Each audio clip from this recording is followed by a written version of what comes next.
성경에 기록된 예수님의 그 기적, 예수님이 행하신 기적 중 몇 가지는 믿음 가진 사람들에게 너무나 잘 알려져 있습니다. 오늘의 말씀에 나타나고 있는 오병이어, 보리떡 5개와 물고기 2마리의 기적 사건도 어쩌면 예수 믿는 많은 사람들이, 교회 다니는 사람들이 모두 다 거의 알고 있는 그런 기적 사건입니다. 특히 우리 교회는 건축을 시작하며 작정할 때 그 작정의 예물을 오병이어 건축 헌금 이렇게 했기 때문에 아마 오병이어라고 하는 단어는 분명히 다 여러분들의 마음속에, 생각 속에 이미 들어서 익히 알고 있을 것입니다. 그런데 문제는 이 오병이어라고 하는 사건을 우리가 알고 있으면서도 우리가 처한 현실에서는 그 오병이어를 잘 적용하지 않는다는 것입니다. 우리가 처한 현실에서는 예수 그리스도가 일으키신 그 오병이어의 기적을 기억하지 않는다는 것입니다. 예수님 당시 제자들도 마찬가지였습니다. 예수님이 베푸신 기적을 경험합니다. 특히 요한복음으로만 본다면 요한복음 2장에서 예수님이 일으키셨던 가나 혼인잔치의 기적을 그들은 맛보았습니다. 물이 포도주가 되는 사건, 그것도 조금 어느 정도 한 병 정도가 아니라 그 연회장의 모든 사람들이 정말 풍족하게 먹고 기뻐할 수 있을 만큼의 놀라운 기적 사건을 그들이 보았습니다. 그들이 경험했습니다. 그런데 지금 여기 6장에 와서도 그들은 똑같은 어려움의 현실에 처하면서 예수님의 그 기적을 신뢰하지 아니하고 기대하지 아니하고 의지하지 아니하는 그런 모습이 거기에 등장한다는 말입니다. 예수님이 베푸신 기적을 경험합니다. 그리고 기뻐하고 놀라고 찬양하기도 합니다. 그러나 또 다른 상황에 처하면 그 이전의 기적을 기억하지 못하고 다시 믿음 없음 상태, 믿음 없는 초기 상태로 돌아가든지 아니면 불평하는 단계로 더욱 악화되어 버리든지 이런 모습들이 나타나고 있는 것들을 볼 수가 있습니다. 하버드 대학의 심리학 교수인 다니엘 삭터는 기억에 대한 이야기를 하면서 그는 이렇게 얘기합니다. 인간들이 기억에 대하여 망각과 왜곡의 증상들이 광범위하게 나타난다고 그는 이야기합니다. 정확한 지적이라고 생각합니다. 특히 좋은 일, 기쁜 일에 대한 이 기억은 망각해버리고 안 좋은 일, 나쁜 일에 대한 자기 감정이 상한 기억에 대한 그 기억들은 왜곡 내지 심화시키는 일들이 우리 사람들 사이에 얼마든지 많이 일어난다는 사실입니다. 여러분들도 여러분의 상황을 잘 생각해 보시면 알 거예요. 좋은 일들은 망각해버리고 안 좋고 자기 감정 상한 일들은 왜곡시켜요. 그래서 그것을 자기 중심적으로 해석해서 그걸 심화시킴으로 다른 사람들을 공격하는 데 사용하는 기억의 왜곡 증상들이 너무나 우리에게 많이 나타난다는 말입니다. 이와 같이 사람의 기억은 분명히 한계가 있습니다. 예수님과 함께 했던 그 좋은, 그 선한 기적의 순간들, 은혜의 순간들을 망각하여서 신뢰하지 못하는 그 제자들의 모습도 사람의 기억이 잘못된 현상에서 빚어지고 있는 모습이라고 할 수가 있는 것이고, 그 모습이 바로 오늘 우리의 실존이기도 하다 말할 수가 있을 것입니다. 우리의 왜곡되고 망각된 기억을 바로잡아서 예수 그리스도와의 은혜로운 기억으로, 예수 그리스도와 함께하는 행복한 기억으로 바꿀 수 있다고 한다면 그 은혜를 신뢰할 수 있게 되는 것이고, 예수님과 함께하는 그 행복한 은혜를 의지할 수 있는 존재들이 될 수가 있는 것이죠. 예수 그리스도와 함께하는 그 은혜를 신뢰하고 의지하게 될 때 우리는 우리의 삶의 현장에서 다시 기적의 역사를 쓸 수 있는 존재들이 될 수 있다고 할 수 있는 것입니다. 오늘의 말씀을 같이 살펴보시면서 우리도 우리의 모든 삶의 현장에서 예수님과 함께함으로, 예수님을 신뢰하고 그분께 의지함으로 다시 기적의 역사를 기대할 수 있고 쓸 수 있는 저와 여러분이 될 수 있기를 주님의 이름으로 축복합니다. 오늘 읽은 말씀 가운데 잘 살펴보시면 예수님의 긍휼하심에 의해서, 예수님의 긍휼이 여기심에 의해서 기적의 역사가 나타나고 있음을 보여주고 있습니다. 이렇게 볼 때 기적의 역사를 다시 쓸 수 있는 것은 예수 그리스도 그분의 긍휼하심에 의해서 기적의 역사를 다시 쓸 수 있는 것입니다. 더 정확하게는 그들의 필요를 잘 아시고 느끼시는 그 주님의 마음 때문에 기적의 역사를 기대할 수 있게 되는 것이죠. 본문 2절 말씀과 5절 말씀에는 큰 무리가 따랐다라고 하는 표현이 거기 반복적으로 나타납니다. 2절에서 큰 무리가 따르니 5절에서도 눈을 들어 큰 무리가 자기에게로 오는 것을 보신다. 큰 무리가 예수님께 왔다고 한 사실을 나타내주고 있습니다. 많은 무리들이 예수님께 나오는 광경을 한번 생각해 보십시오.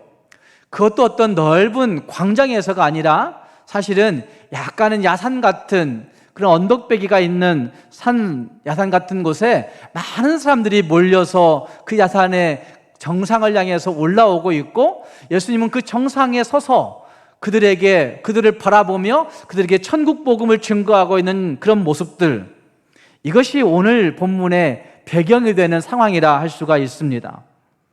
아마 만여 명이 되는 많은 사람들이 운집해서 이곳에 조금 저곳에 조금 같이 몰려오며 산으로 올라오는 그런 모습은 어쩌면 예수님에게 무엇인가 기대할 것이 있기 때문에 예수님이 일으키셨던 병자의 고침이나 귀신 들림의 나음이나 아니면 물질적인 보상들이나 그 모든 것들을 기대하면서 예수님께 몰려오는 현상들을 이 본문이 잘 표현해내고 있는 것입니다.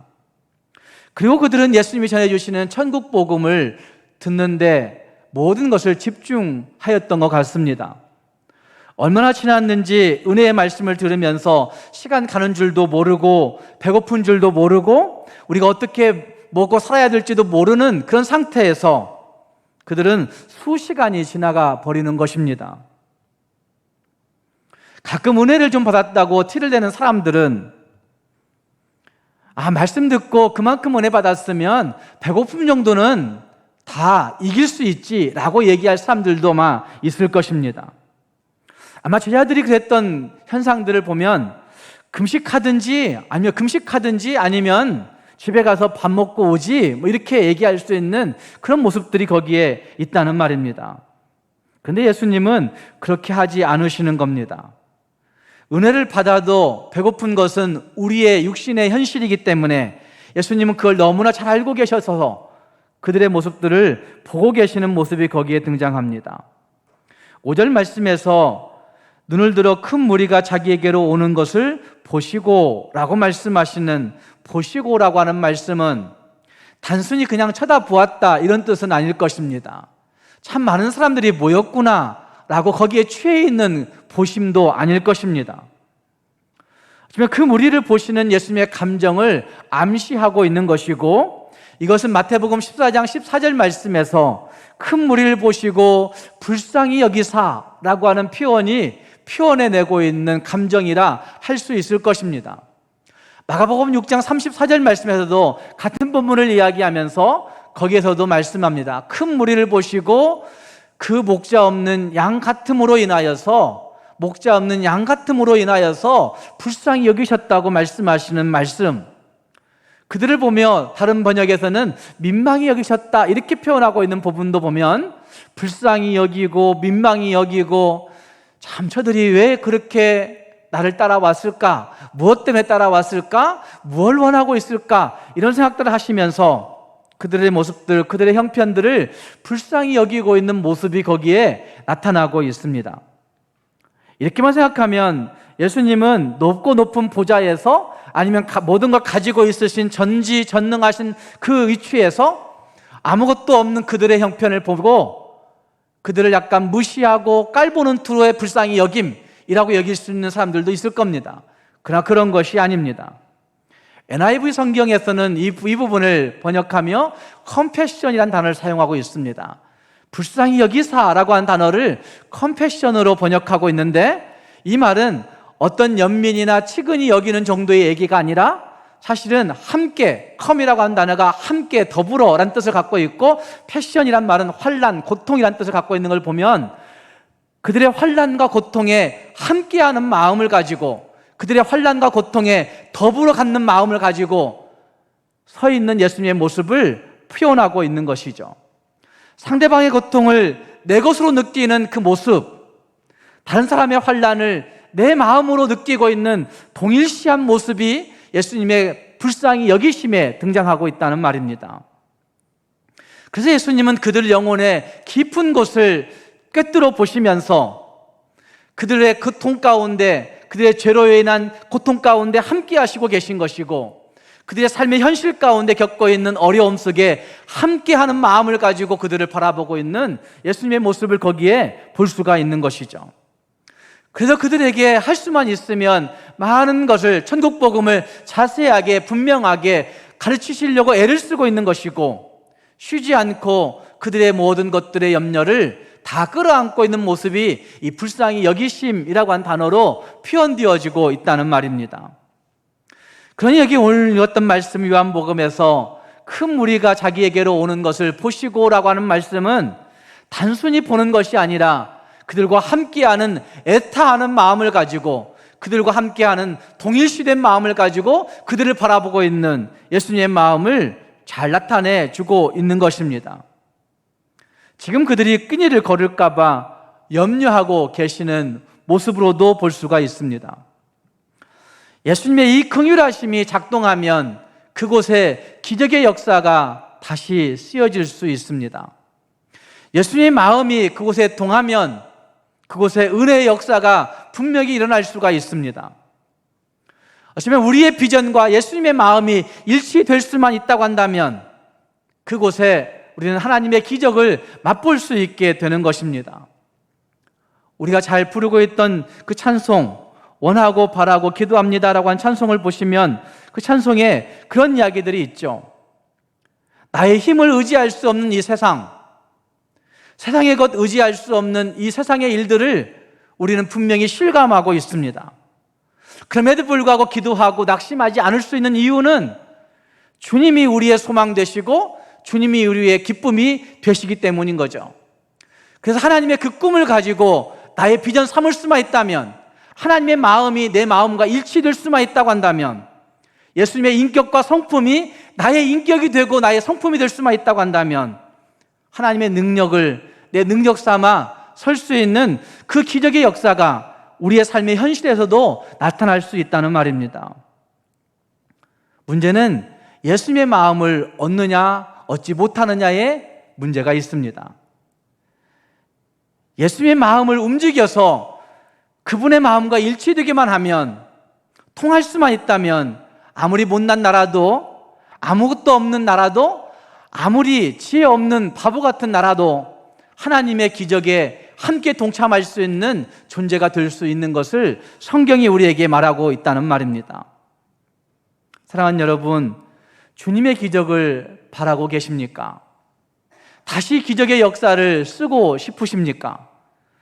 그렇다면 주님께 불쌍히 여기면 된다, 저는 그렇게 말하지 않습니다. 일부러 불쌍히 한 척 꿈이라는 말이 아닙니다. 내 자신의 실체를 하나님 앞에 겸손하게 낱낱이 애통하는 마음으로 내어놓을 수 있고 그 주님께 부르짖을 수 있다고 한다면, 그 부르짖음 가운데 우리의 마음이 예수님의 마음과 동일할 수만 있다고 한다면, 아니 그 예수님의 마음이 우리의 마음속에 통할 수만 있다고 한다면, 우리는 거기에 하나님의 기적을 쓸 수 있는 자들이 될 수 있는 것입니다. 사랑하는 성도 여러분, 우리 모두가 그 주님께 기적의 동기를 많이 제공할 수 있는 우리가 될 수 있기를 바랍니다. 예수 그리스도의 긍휼의 마음을 움직일 수 있는 우리들이 될 수 있기를 바랍니다. 예수 그리스도의 그 마음을 움직일 수만 있다고 한다면 내 인생이 달라질 수 있다고 하는 사실을 분명히 신뢰하면서 우리 모두가 예수 그리스도의 긍휼하심 앞에 엎드리고 붙들리고 예수 그리스도의 긍휼하심 앞에 원하고 바라고 기도할 수 있는 존재가 되어서 우리도 다시 기적의 역사를 쓸 수 있는 우리 각 개인, 우리 각 가정, 우리 교회가 될 수 있기를 주님의 이름으로 축복합니다.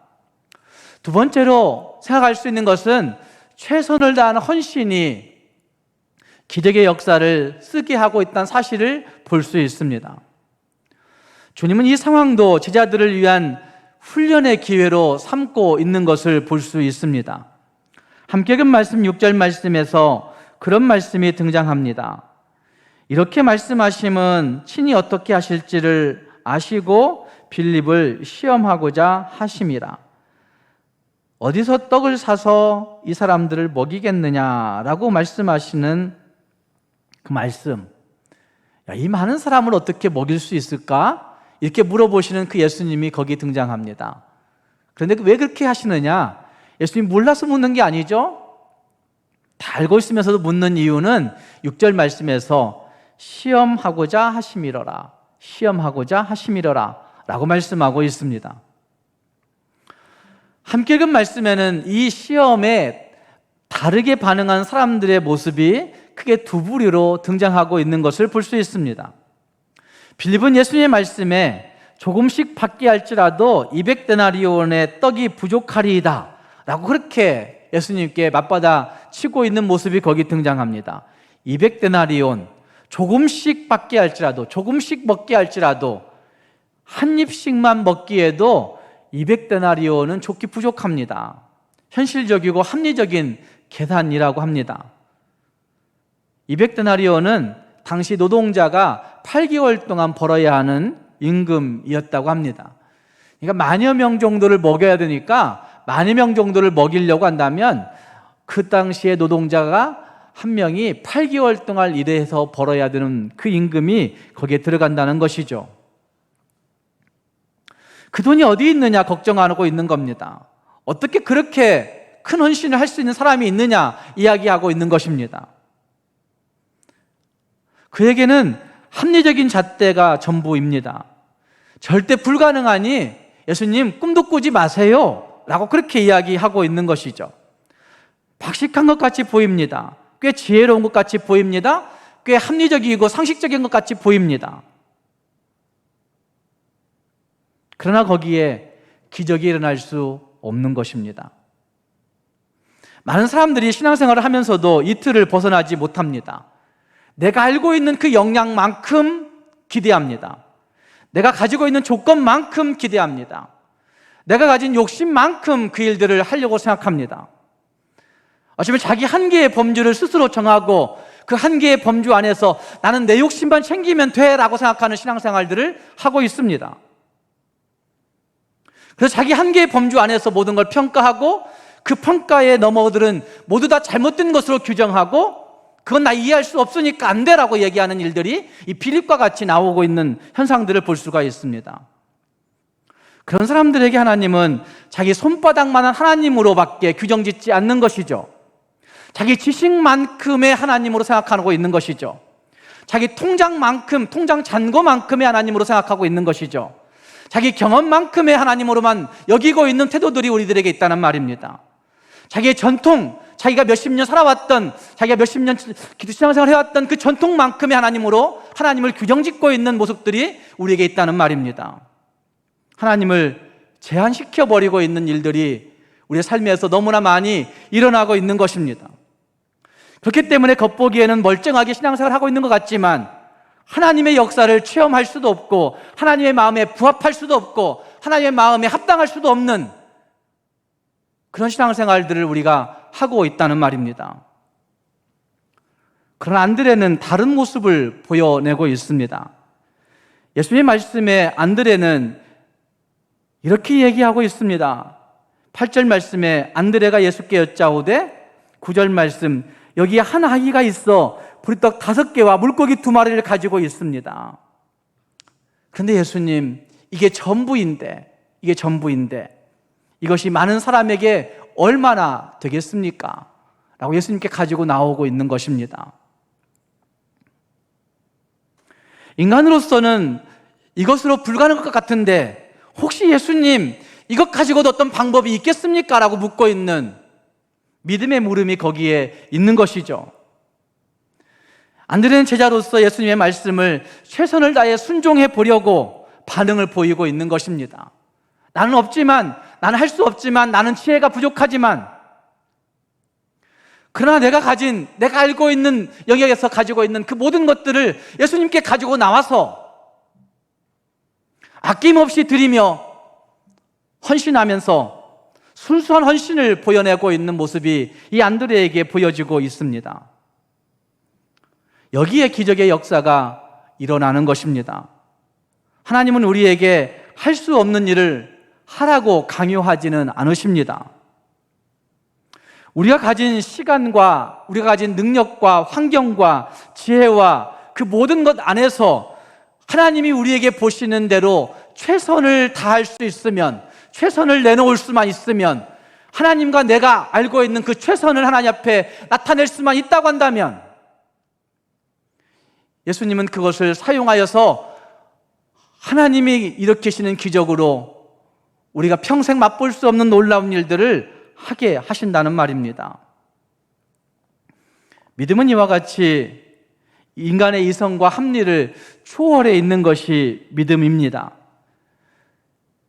현대가 발전해 가면 발전해 갈수록 사람들은 더욱더 자기 계산 속에 빨라지고 있는 것들을 보게 됩니다. 그러면 자기 계산 속을 다른 사람에게 포장할 때는 창조적인 지혜 아니야? 창조적인 제안 아니야? 이렇게 얘기합니다. 창조적인 제안이라고 하는 것은 1 플러스 1은 2의 제안이 아닙니다. 1 플러스 1은 30이 되고 60이 되고 100이 되는 것이 창조적인 제안인 것이지, 내가 알고 있는 제안의 그 한계 내에서 이야기하는 그것은 결코 창조적인 제안이 될 수가 없다는 말입니다. 근데 자기가 이야기하는 건 다 창조적인 제안이고 다른 사람들이 하는 건 창조적 제안이 못 된다고 자꾸 규정짓는 그런 일들이 벌어지고 있는 것이죠. 그렇다고 신앙이 비이성적인 것이냐? 라고 물어본다면 아니죠. 신앙은 비이성적인 것이 아니라 초이성, 초과학의 모습이 신앙입니다. 도무지 세상의 이성으로는, 도무지 세상의 과학으로는 합당하게 규정지어 낼 수 없는 초이성, 초과학의 모습이 신앙이라고 이야기할 수 있다는 말입니다. 왜냐하면 하나님이 우주 만물을 창조하시고 그 모든 것들을 섭리하시고 주관하시는 전능자이시기 때문에, 전지자이시기 때문에, 자연법칙을 정하신 분이시기 때문에 우리는 초이성, 초과학의 신앙을 가지고 하나님을 믿고 있다는 말입니다. 사랑하는 여러분, 우리 이성과 우리의 한계를 가지고 하나님을 규정짓지 말기를 바랍니다.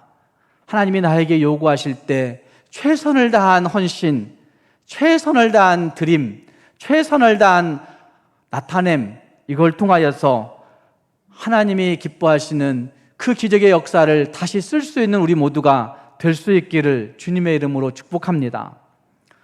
마지막 생각할 수 있는 것은 감사함으로 기적의 역사를 다시 쓸 수 있습니다. 함께 읽은 말씀 11절 말씀에 예수께서 보리떡과 물고기를 손에 들고 하늘을 향해 축사하셨다고 말씀하시는 말씀이 거기에 등장합니다. 축사하신 후에 앉은 자들에게 나눠주었다. 저는 여기에 이 본문에 두 부류의 감사가 있다고 생각합니다. 하나는 그 소년이 감사한 거죠. 그 소년이 얼마만큼 예수님의 말씀을 이해했는지 믿었는지 정확하게 알 수 없지만 어쩌면 그 소년이 가지고 있던 보리떡 5개와 물고기 2마리는 그 소년이 가진 모든 것이었습니다. 뿐만 아니라 그걸 발굴해낸 안드레도 마찬가지였어요. 10,000명을 먹일 수 있는 조건이 있겠느냐라고 묻는 예수님의 질문 앞에 내놓을 수 있는 것이 그것밖에 없었으니까, 하지만 그 두 가지는 그들이 가지고 있는 모든 것이었기 때문에 예수님께 내어놓을 때에는 이미 그들 마음 가운데 예수님의 말씀을 통한 감사가 풍성하여서 내놓고 있는 것이죠. 그 소년의 감사가 먼저 있었던 것이고, 그리고 그 다음 11절 말씀에서 예수님은 하늘을 향해서 감사하고 있는 겁니다. 축사라고 하는 표현은 찬양하심, 좋게 여기심, 기뻐하심, 감사하심, 이런 의미를 갖고 있는 것이 축사입니다. 그래서 예수님의 축사는 이 작은 헌신을, 이 적은 최선을 다한 적은 헌신을 예수님이 너무 기뻐하고 있는 모습이 거기에 등장하고 있다는 말씀이죠. 보리떡 5개, 그 당시 유대 나라에서는 정말 가난한 사람들이 먹는 그런 음식이었다고 합니다. 물고기 2마리, 이것도 큰 물고기가 아니라 우리가 흔히 알 수 있는 가까운 근해에서 잡힐 수 있는 강이나 냇가에 잡힐 수 있는 피라미 정도의 물고기라고 얘기합니다. 그렇게 초라한 음식이 예수님에게는 최고의 감사의 제목이 되고 있는 것이죠. 예수님을 기쁘시게만 할 수 있다고 한다면, 예수님으로 감사할 수 있게만 할 수 있다고 한다면, 예수님으로 축복할 수 있게만 하실 수 있다고 한다면, 예수님으로 마음이 흡족할 수 있게만 할 수 있다고 한다면, 거기에 놀라운 일들이 벌어질 수 있다는 사실을 부여내고 있다는 말입니다. 사랑하는 여러분, 우리에게는 이와 같은 감사가 있는지 생각해 볼 수 있기를 바랍니다. 정말 하나님이 주신 일용한 양식으로 인한 감사, 내 자신의 최선을 가지고 하나님 앞에 나아가면서 그것도 기뻐하고 있는 그런 감사, 내 전부를 가지고 하나님 앞에 드리면서도 정말 기뻐하고 흡족할 수 있는 감사, 내 옆에 있는 일상의 모든 일들을 통하여서 주변에 있음으로 인하여서 오는 감사, 이 감사가 있다고 한다면 순종할 수 있게 되는 것이고, 이 감사가 있게 된다고 한다면 거기에 믿음의 상상력이 펼쳐질 수 있는 것이고, 그 감사가 있을 수만 있다고 한다면 우리는 모든 일들을 주님의 기뻐하심으로 순적하게 할 수 있는 존재가 될 수가 있는 것이죠. 사랑하는 성도 여러분, 나는 하나님 앞에 얼마만큼의 감사를 드리고 있는가 한번 생각해 볼 수 있기를 바랍니다. 평생 하나님 앞에 어떤 감사의 모습을 가지고 살고 있는지, 내 일상에서 얻어지는 어떤 조건이 한 가지 맞아질 때, 무엇인가가 맞아질 때 바자회를 잘 치러서 감사하다는 감사기도 헌금을 보면서 뭐가 그렇게 감사했을까? 순간적으로 제가 그런 생각이 들어요. 2분이 그런 감사를 하면서 감사의 예물을 드렸는데 바자회를 통해서 그분이 얻은 유익이 뭘까? 이런 생각 해봤어요. 있었을까요? 없었을까요? 바자회를 통해서 교회가 일반인들이 들어올 수 있고, 그리고 교회가 정말 사람 생명이 이렇게 왕성히 활동하는구나 라는 사실을 본 그것 때문에 감사하고 있는 모습, 순수한 감사잖아요. 내 병이 고쳐지고 내 물질이 얻어지고 내가 뭐가 해로워지고, 이것 때문에 감사하는 거는 다 할 수 있는 감사예요.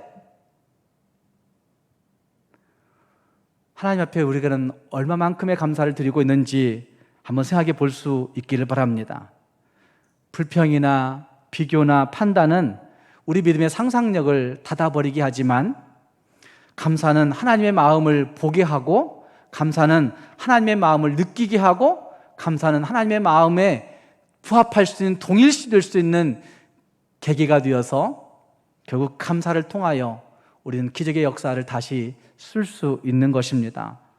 사랑하는 여러분, 이 가을에 감사함으로 다시 기적의 역사를 우리의 모든 삶의 현장에서 쓸 수 있는 저와 여러분이 될 수 있기를 주님의 이름으로 축복합니다. 기도하겠습니다.